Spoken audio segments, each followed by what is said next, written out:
Nous acclamons le Seigneur. Yeshua Hamashia soit béni. Nous disons que le nom de Dieu soit béni ce matin pour l'occasion qui nous a été donnée ce matin que nous puissions parler.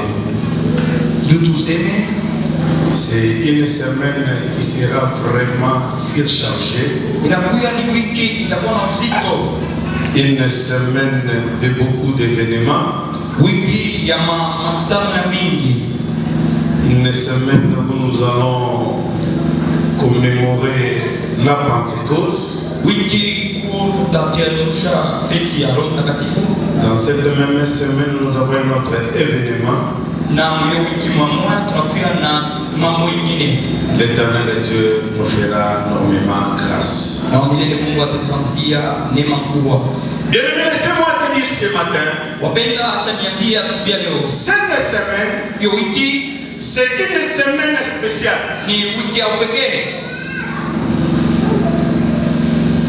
Nous parlons toujours de la Pentecôte, c'est le début de l'église.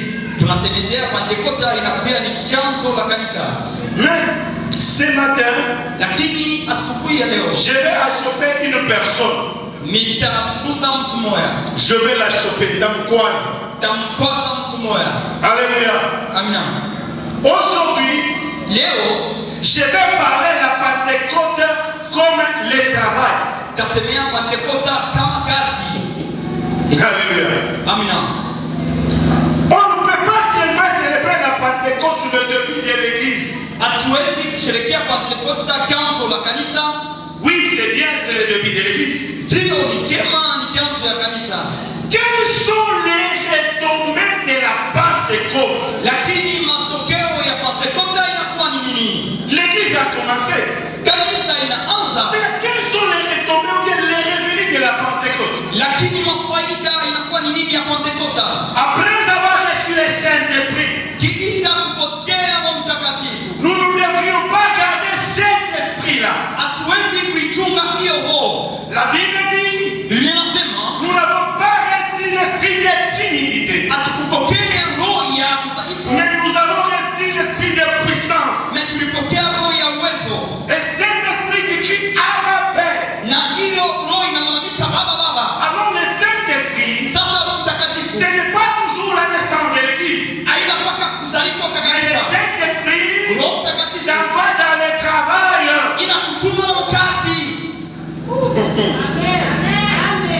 Tu ne vas pas me comprendre, mais tu vas me comprendre par après. Quand nous entrons dans l'Ancien Testament, nous tenons d'abord debout, nous allons lire.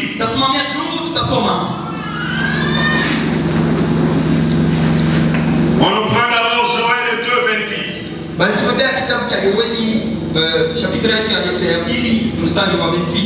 Joël chapitre 2. Nous commençons par le 23e verset jusqu'au 29e. Je répandrai mon esprit sur toute chair. On commence d'abord par le verset 23. Je lis et nous descendons. Amen. Et la sœur prépare déjà Actes des Apôtres chapitre 2. Et vous, enfants de Sion, soyez dans l'allégresse et ressuscitez-vous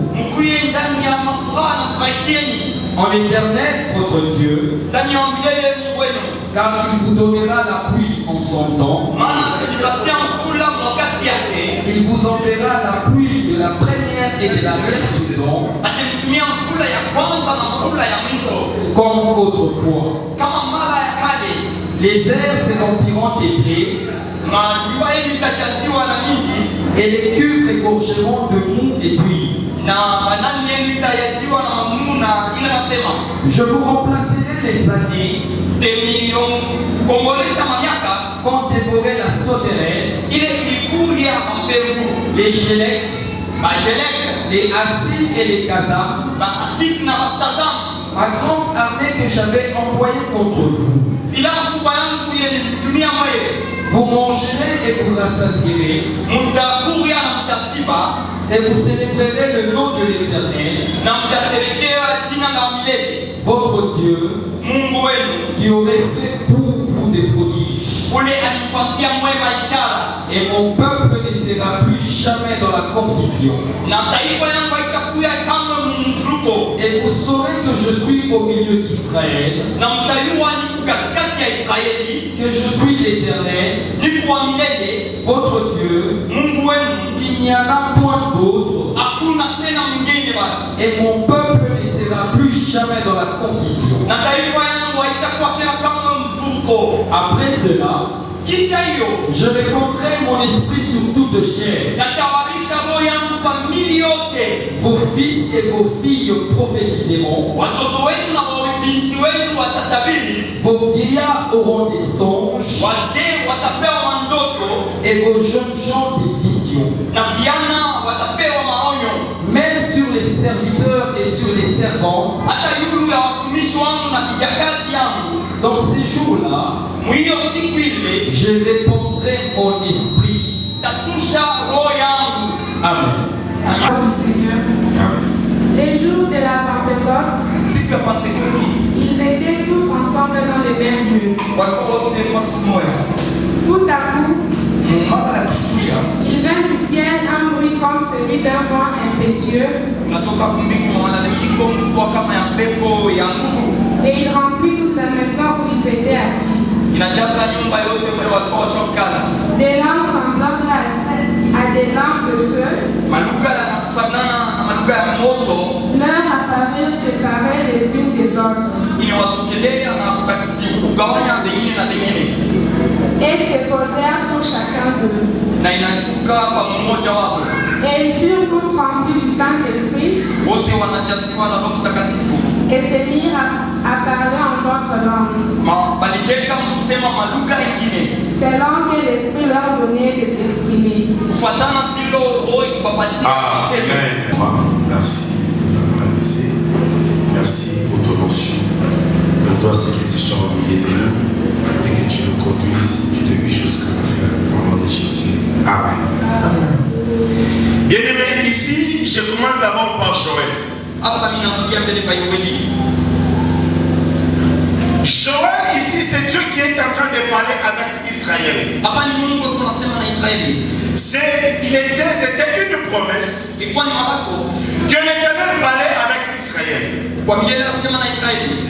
Il dit ceci: voici, je remplacerai les années qu'on aurait des sauterelles. Cette grande armée que j'ai envoyée. Et après cela, je répandrai de mon esprit. Mon peuple ne sera jamais dans la confusion. Oh, quand je rentre dans Genèse, au commencement, avant qu'Adam puisse désobéir à la parole de Dieu, Adam était rempli de l'esprit de Dieu. Quand Adam était rempli de l'esprit de Dieu, il était un petit Dieu. Adam avait de l'autorité sur toutes les choses. Adam commandait la nature. Mais quand Adam a désobéi à la parole de Dieu, l'esprit de Dieu s'est retiré d'Adam. Alléluia. Oh, Adam alikulia tunda, alikulia yembe, alikulia goya, pour ça, ça ne me concerne pas. Ce que moi je connais, et ce que je vais t'enseigner ce matin, Adam dans le jardin d'Éden, le péché qu'il a commis, c'est la désobéissance à la parole de Dieu. Un point entré. Oh, alikulia tunda. Frère, écoutez-moi, je vais vous dire. Le péché sur lequel Dieu a chassé Adam. Oh, c'était pas le fruit qu'il a mangé. C'était juste la désobéissance à la parole de Dieu. Tu ne touches pas. Quand Adam a touché, il a désobéi à la volonté de Dieu. Dieu. Adam a perdu cette divinité qui était incarnée en lui. Maintenant, c'était arrivé dans Joël. Quand vous prenez Joël, l'Éternel est en train de dire à Israël, que vous, mon peuple, me rejetons de la vie. Le temps est arrivé. Vous ne serez jamais dans la confusion. La confusion qui anime aujourd'hui l'Église, c'est un peuple sans révélation. Alléluia. Si aujourd'hui dans nos églises, où nous avons la révélation, où le Saint-Esprit nous révèle des choses, on devrait avoir des églises où il y a la manifestation de Dieu chaque jour et chaque jour. Aujourd'hui maintenant, les hommes de Dieu, le pasteur, les évêques, les apôtres, les docteurs, ils ne veulent pas se soumettre à la volonté de Dieu pour que le Saint-Esprit entre en eux afin qu'il y ait des prodiges et des miracles. Pour faire tomber les gens. Oui, il va faire tomber quelqu'un. Il restera toujours le même. Écoutez, si c'est le Saint-Esprit qui te touche et tu es tombé, il va te réveiller une autre personne. Voilà la différence entre l'onction fabriquée et l'onction venant de Dieu. Alléluia. Amen. Il dit ceci. Dans les derniers jours, moi Dieu, je répandrai mon esprit sur toutes les chairs. Vos fils et vos fils et vos filles prophétiseront. Les vieillards auront des visions. Et c'est là, mon peuple ne sera pas dans la confusion. Cela devrait s'accomplir maintenant quand cette promesse de Joël 2:28 devrait s'accomplir après la résurrection de Jésus. Cette promesse devrait avoir de l'impact dans Actes des Apôtres, chapitre 1er. Quand Jésus est ressuscité, il s'est manifesté à ses apôtres. La première condition pour que tu reçoives le Saint-Esprit, mon frère, tu reçois le Saint-Esprit, ma soeur, ne soyez pas ballottants. Ne quittez pas Jérusalem. La première condition quand Jésus est apparu devant les disciples, il leur dit, ne quittez pas Jérusalem. Restez à Jérusalem, c'est que le Saint-Esprit viendra sur vous. Ce que le Père a promis, ils sont restés à Jérusalem. Quand vous arrivez dans les versets de la Bible dit, le jour de la Pentecôte, le Saint-Esprit est descendu. Comme le modérateur l'a dit, ils étaient dans la chambre haute. Il y avait les hommes, il y avait les femmes. Ils étaient tous réunis les jours de la Pentecôte. Alléluia. Amen. Ils attendaient ce qui a été promis. Qu'est-ce qui a été promis? C'était le Saint-Esprit. Tout à coup, ils ont entendu le bruit comme le vent.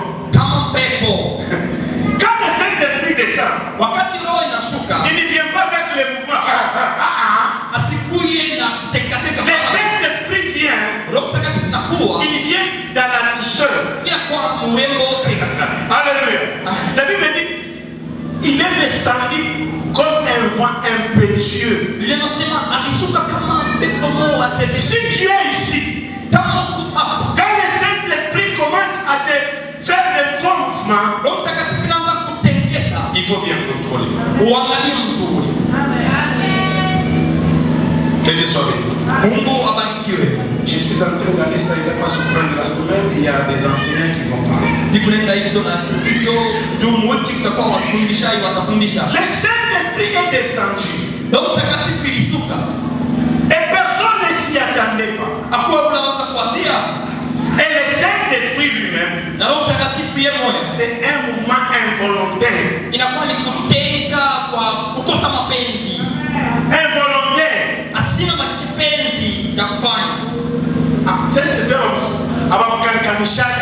On ne le force pas, le Saint-Esprit.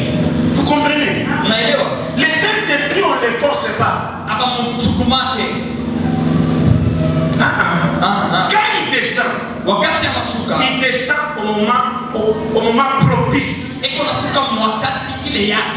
pourquoi quand vous venez dans l'église, mon frère, ma soeur, ne viens pas comme si tu vas au stade. Quand tu viens à l'église, tu dois bien te préparer. Quand le Saint-Esprit va descendre, il trouve une place en toi. On l'appelle Esprit Saint. Il n'est pas un esprit de désordre.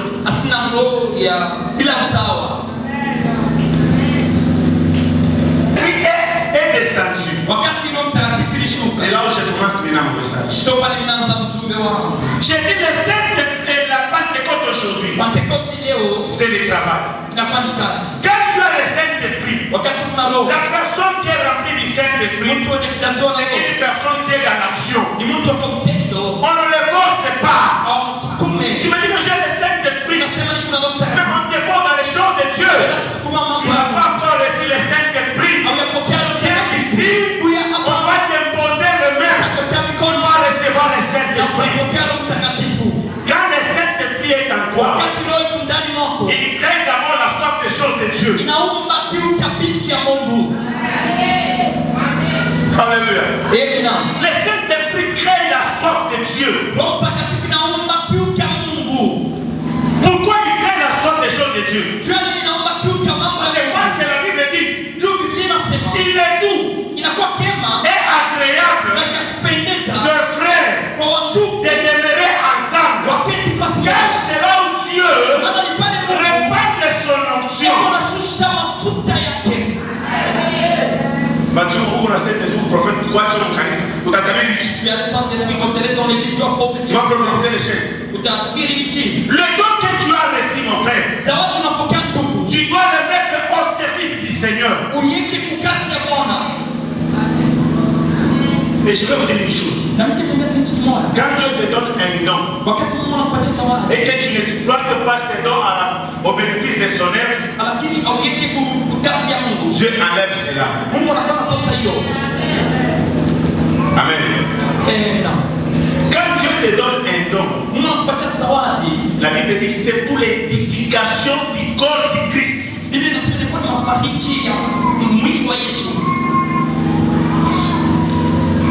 Première des choses, la Pentecôte c'est le travail. Quand le Saint-Esprit était descendu, quand nous lisons dans Actes des Apôtres chapitre 5, après avoir reçu le Saint-Esprit, qu'est-ce que le Saint-Esprit a fait? Il est l'esprit révélateur.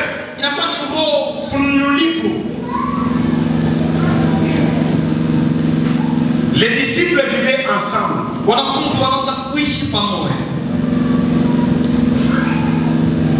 Les hommes venaient avec leurs marchandises. Ils déposaient au pied des apôtres. Celui qui vendait les arachides, il vient avec les arachides au pied des apôtres. Celui qui vendait le maïs, il vient avec le maïs au pied des apôtres. Cela n'était pas seulement pour les apôtres. C'était pour aider ceux qui étaient démunis peuple d'Israël. Là où il y a le Saint-Esprit, nous devons soutenir ceux qui sont faibles. Le Saint-Esprit, c'est l'esprit d'amour. J'ai le Saint-Esprit, mais tu n'as pas l'amour. C'est-à-dire que tu n'as pas encore reçu le Saint-Esprit. Quand ils ont reçu le Saint-Esprit, ils sont venus avec leurs pieds au pied des apôtres. Les apôtres aussi, ils prenaient leur part, ils donnaient aussi aux pauvres qui étaient parmi eux. Avant-hier, j'étais en train de parler avec un serviteur de Dieu. C'est un cousin. Ils sont en train de faire des récoltes pour aller visiter les prisonniers. Ils vont aller se faire part. Chérie, je suis allé les voir. Comment tu peux commencer d'abord là-bas, aussi longtemps qu'à Jérusalem, dans ton église à toi, il y a des veufs, il y a des orphelins, il y a des démunis, tu vas aller les visiter. Cette prière ne sera jamais exaucée par Dieu. Parce que la Bible dit, cette bonne nouvelle, va d'abord commencer à Jérusalem. Vous comprenez? Vous devez d'abord commencer à Jérusalem. Quand tu vas aller nourrir Jérusalem, et tu vas aller nourrir Judée, tu vas à Jérusalem dans la soif. Cette prière ne sera jamais exaucée. C'est comme j'ai mes enfants à la maison. Ils ne vont pas à l'école, ils ne mangent pas. Je vais nourrir d'abord les vagabonds. Mais Dieu ne sera pas content. C'est la vérité. Dieu ne sera pas content. Ils ont apporté l'air bien porté des apôtres. Ananias et Saphira, ils ont vendu leur champ. C'est comme le frère Bati là. Il dit comme on a demandé l'argent pour arranger les instruments, pour donner. Il vend à $3,000. Mais il a quand même le droit de prendre même, de nous donner le 2,000.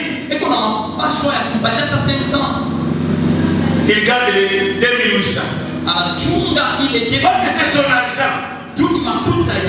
Ananias et Saphira sont arrivés. Ils ont vendu leur champ. Au lieu de venir avec la totalité, ils sont venus avec une partie d'argent. En arrivant, avant qu'ils puissent déposer cet argent au pied des apôtres, quand le Saint-Esprit commence à parler, c'est-à-dire la Pentecôte, quand il y a le Saint-Esprit, il doit y avoir un ainsi dit le Seigneur.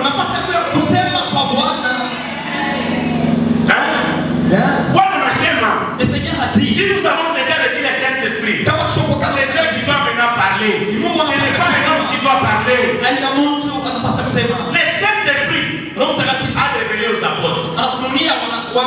Ils ont dit à Ananias, pourquoi tu as trompé le Saint-Esprit?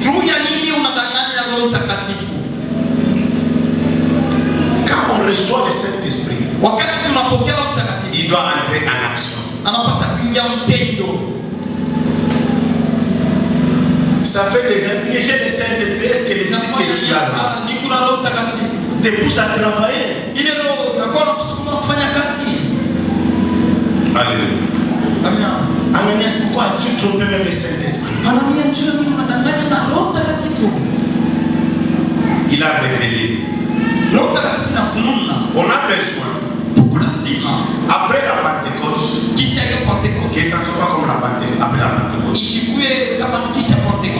Parce que quand on reçoit le Saint-Esprit, Saint-Esprit doit travailler, doit nous révéler des grandes choses. On est là, on a prié, on a dansé, mais on n'a pas entendu un ainsi dit le Seigneur. Alléluia. Qu'est-ce que Dieu dit aujourd'hui pour les critiques d'aujourd'hui? Qu'est-ce que Dieu a dit pour cette manifestation que nous sommes en train de préparer? Des fois, on ne sait pas consulter Dieu. Mais avec le Saint-Esprit, il va nous donner maintenant la révélation. C'est le Saint-Esprit qui parle à nous. Alléluia. Bien aimé, écoutez-moi. Quand ils ont reçu le Saint-Esprit, ils ne sont pas restés toujours à Jérusalem. Ils sont sortis aller prêcher la bonne nouvelle. Maintenant, toi, tu as déjà reçu le Saint-Esprit. Combien des âmes que tu as déjà amenées à Christ?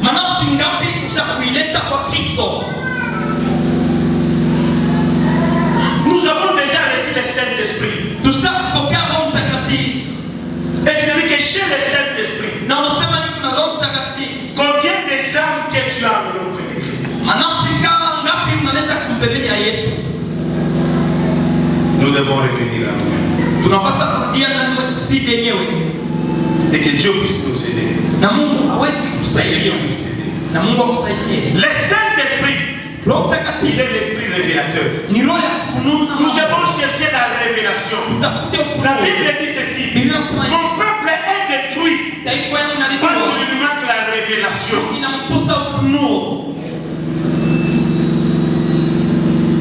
Deuxième chose, le Saint-Esprit, c'est l'esprit transformatrice.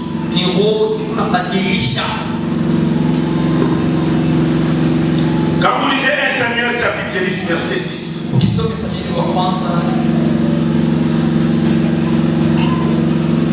Kis a perdu ses ânes. Il envoie son fils Saïd pour aller chercher ses ânes. Lui aussi il va se rencontrer avec un prophète. Il est loin. Et il dit ceci: quand il va arriver, si le chef de d'abord, tu vas rencontrer des hommes. Et là, l'esprit de l'Éternel te saisira. Il te transformera à un autre homme. Le Saint-Esprit transforme une personne. Tu ne peux pas dire que chez le Saint-Esprit tu parles, tu chantes et tu tombes par terre. Non. D'abord le Saint-Esprit doit transformer la personne.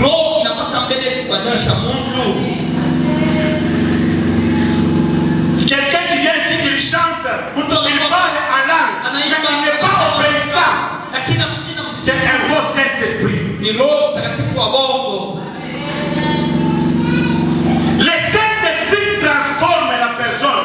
Et lui donne une nouvelle identité. Que Dieu soit béni. Il dit quand l'esprit de l'Éternel te saisira, il te transformera à un autre homme. Quand tu dis que tu as le Saint-Esprit, quel Saint-Esprit que toi tu as? Tu fais les complots, c'est toi. Non, j'ai le Saint-Esprit. Les critiques, c'est toujours toi. Le pasteur dit ah. Toi tu transformes ces âmes en d'autres problèmes. Non, bien aimé, tu dois changer. Le Saint-Esprit transforme la personne. Comment? Alléluia. Le Saint-Esprit transforme. Là, je vais parler aux intercesseurs. Alléluia. Amen. Je parle aux intercesseurs. Un intercesseur, c'est d'abord une personne qui est mise à part. C'est pourquoi la Bible dit les disciples étaient dans la prière. Le Saint-Esprit est descendu. Il dit ceci: mettez-moi Paul et Barnabas à côté. Au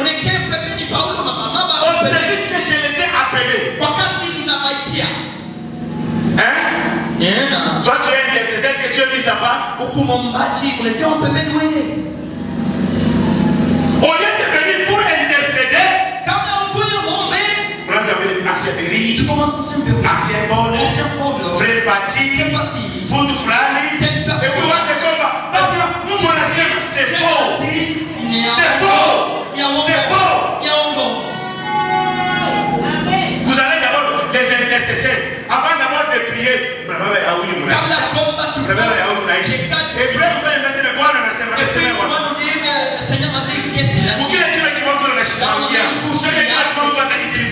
Non, il est l'Esprit Saint. Écoutez, le moment dit ceci. Un Esprit Saint dans un corps saint. Un Esprit Saint dans un corps saint. Quand le Saint-Esprit est en toi, il va te mettre mis à part. Tu dois être une personne mise à part. L'Esprit doit te transformer.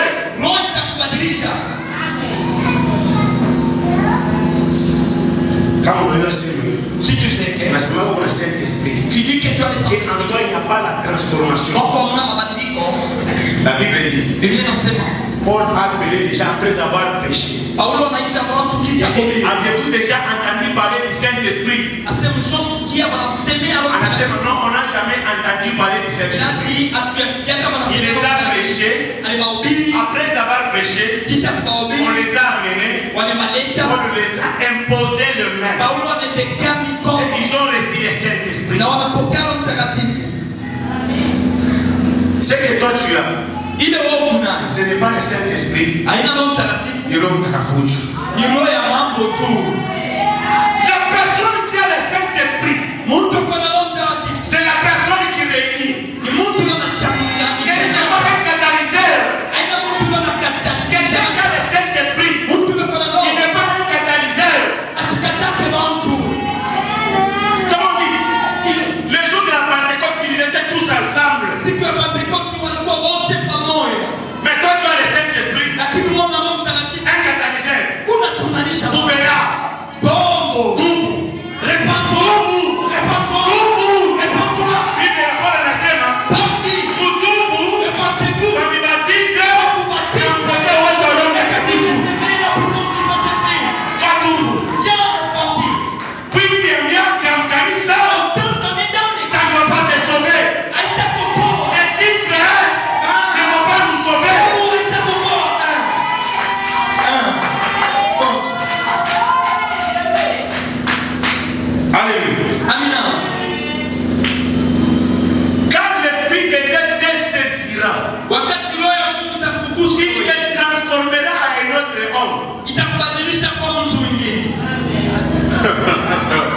Ouvera.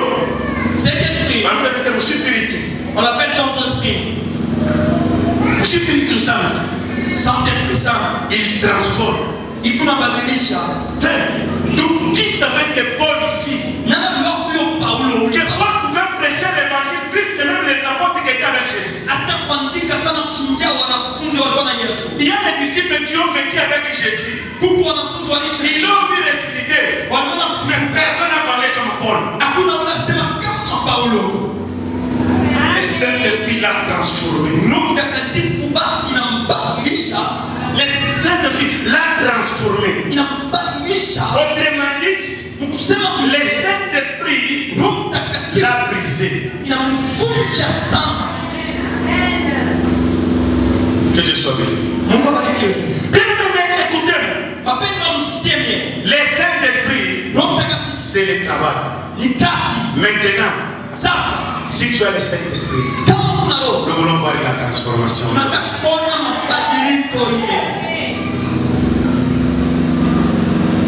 Le Saint-Esprit, c'est l'esprit de force. Actes des Apôtres, chapitre 3.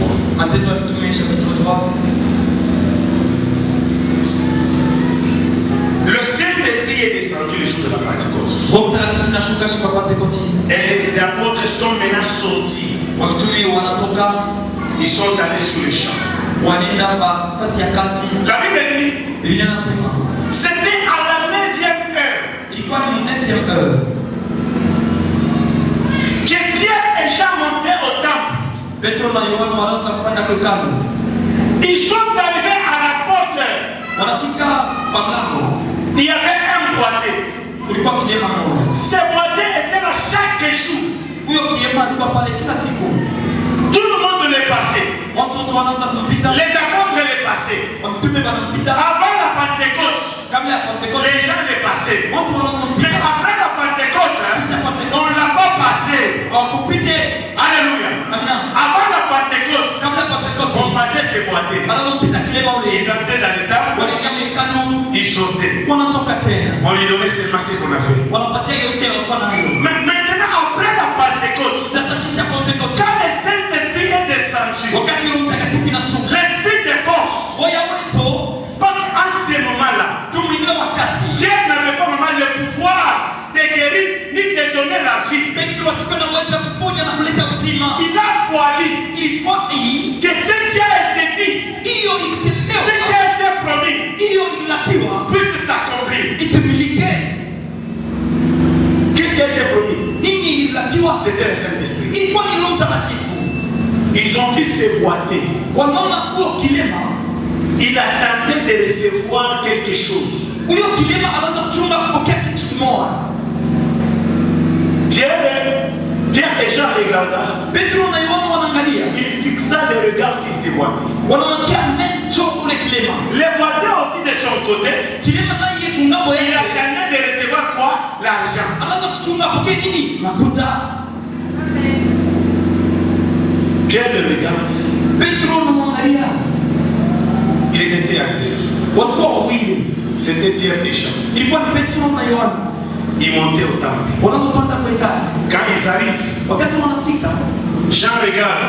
Yohana anaangalia, Jean regarde. Yohana anaangalia, Ils se connaissaient. alijua Le Saint-Esprit, Roho Mtakatifu c'est l'esprit de complémentarité. ni roho ya kuongezeana kuongezeana. Alléluia. Amen. Quand tu ne peux pas dire que tu connais tout. Usisema sema unayo yote, hapana. Alléluia. Amina. Ils arrivent. Wanafika, Ils commencent à regarder. wanaanza kuangalia, Et là, le boité, na huyu kilema ici je ne manquerai rien. c'est hapa. Ici je peux manquer même, je ne peux pas manquer même 10 000. Mr. Kusa wakati tu yameingi. Oh, après la Pentecôte, Maana kisha Pentecote, ce n'était pas l'argent qui marchait, c'était l'esprit de Dieu qui était en action. kwa ni kazi ya Mungu ilikuwa mtendo. Et Pierre dit, Na Petro anasema, regarde-nous, utuangalie, je n'ai ni argent, mimi sina wala na ni makuta or, wala na mais baba. ce que j'ai, Ili niko na je te le donne bila au kukuachia. nom de Jésus. Jina la Yesu. Qu'est-ce que Pierre avait? Ili Petro La plénitude du Saint-Esprit. Et quand tu as le Saint-Esprit en toi, nous avons le pouvoir de commander la maladie. Votre maladie qui se corps, et la maladie va quitter. Alléluia. Il dit, toi, je n'ai ni argent, ni or, mais ce que j'ai, le Saint-Esprit, je te le donne. Lève-toi et marche. Et le boité qui se lève, la Bible dit, il n'est pas resté à la porte. Il est entré dans le temple avec les apôtres en louant l'Éternel. C'est-à-dire le don que toi tu as. Quand tu vas guérir un malade ici, le malade viendra ici. Il témoignera le nom de Dieu. La réputation doit aller partout.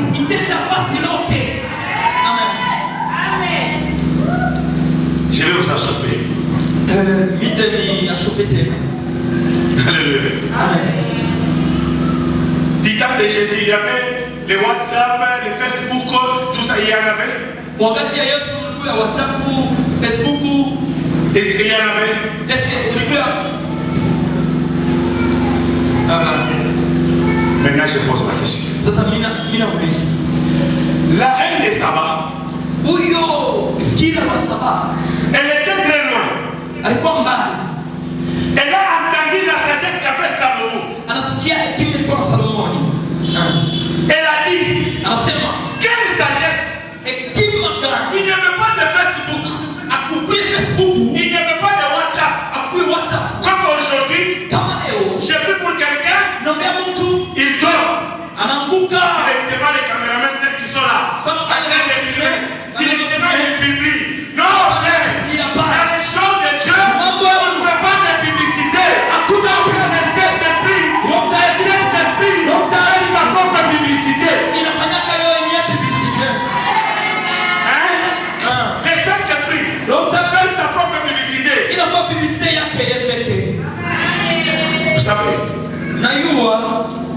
Que Dieu vous bénisse. Papa Mungu abariki. Frère, donc quand vous avez le Saint-Esprit, vous avez la force. Un jour j'étais au service. L'ancien Paul m'appelle au Golf Maïch. J'arrive là-bas. Par bien qui tout est au monde des ténèbres. Quand je dis papa est témoin. On m'avait frappé un coup du monde des ténèbres. Papa est témoin. À ma ville Maïch. Et c'était gonflé comme ça. J'arrive comme ça. J'avais eu peur. Quelle douleur. Quelle douleur me fait. J'étais dépassé. J'ai pris le téléphone. J'appelle papa. Ça passe, il ne décroche pas. Je relance encore. Il décroche. J'ai dit papa, je suis ici chez ancien Paul au Golfe. Mais il y a une situation qui est tellement compliquée. Il dit quitter directement, aller à l'hôpital. Allez voir les dentistes. Écoutez bien, quand Dieu veut se manifester, il mettra des circonstances pour que sa gloire apparaisse. Nous avons cliniques universitaires. On avait déjà appelé les dentistes. Mais il n'était pas encore arrivé. On a fait tout ce qui était comme formalité. Il lui restait juste de donner l'argent. Tout à coup, papa arrive. Vous savez, quand quelqu'un a le Saint-Esprit, il n'a pas peur de prier même au marché. Si tu as le Saint-Esprit, tu n'auras pas peur de prêcher même au marché. Même dans les bus, quand tu as le Saint-Esprit, tu vas faire l'œuvre de Dieu partout. Vous voyez quand vous êtes aux cliniques universitaires, à l'entrée là-bas, on se tient là. Papa dit, Boulot viens. Il le regarde. Et l'ancien est venu avec une petite tasse de l'hôpital.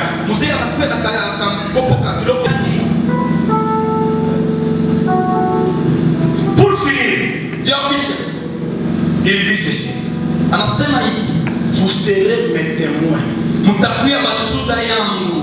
Un chrétien qui a le Saint-Esprit, c'est un témoin oculaire. Comme je vous ai témoigné ici, je suis en train de témoigner ce que j'ai vu et ce que j'ai entendu. Un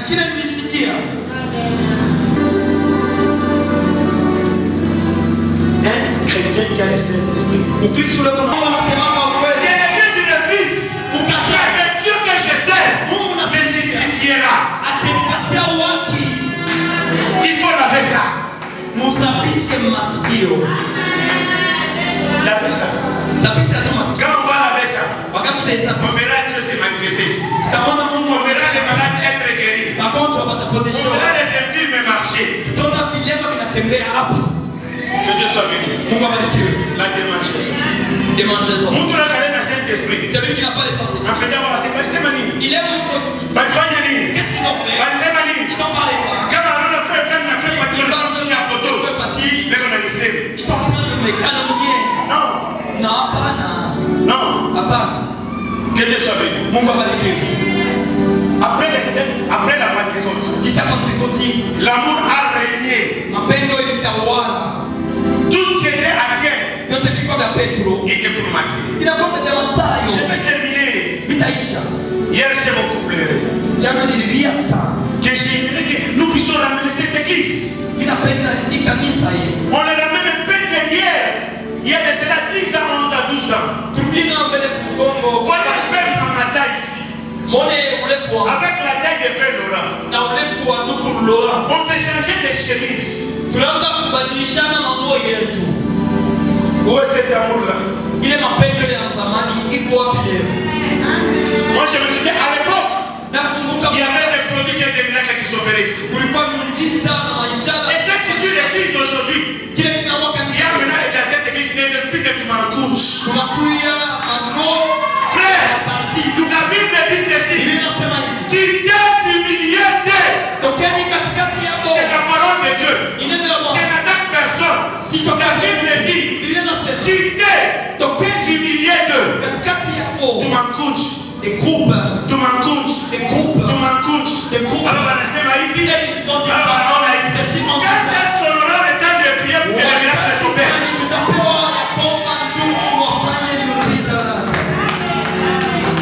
Frère, les Français disent le temps passé ne revient jamais. Si le temps passé pourrait revenir, on devrait encore vivre les miracles parmi nous. Alléluia. Voyez un peu la tête des frères Élie. Il est un mouton. À l'époque, quand tu me vois plier ma chemise comme ça, bien le frère Laurent plie la chemise comme ça. Et la chemise a du couillac. Cette chemise ne l'appartenait pas. C'était pour quelqu'un d'autre qui et personne ne peut pas comprendre qu'une chemise ni ancienne de Laurent ou bien il y a frère Paul. Mais aujourd'hui, où est parti l'amour? La Bible dit, dans les derniers jours, l'amour de plusieurs. Mais moi je dis que cet amour ne doit pas se refroidir. Je suis venu à réanimer encore cet amour-là. Que Dieu soit béni. Que Dieu soit béni. Soyons des véritables témoins. Vous savez, quand tu dis des mensonges envers ton frère, il y a des choses qu'il apprendra. Vous savez ce que vous allez faire dans son cœur. Là où il y a le Saint-Esprit, on doit se dire la vérité. Pas pour le moment. Quand il faut te dire la vérité, je te dis la vérité. Que tu te fâches, que tu ne te fâches pas. Parce que la Bible dit, vous connaîtrez la vérité. Et la vérité vous affranchira. Si je ne te dis pas la vérité, dans tes erreurs là, tu vas te conduire à la mort. Laissez-moi te dire la vérité. Si tu me dis, j'ai fait ma part. Que le Seigneur bénisse sa parole.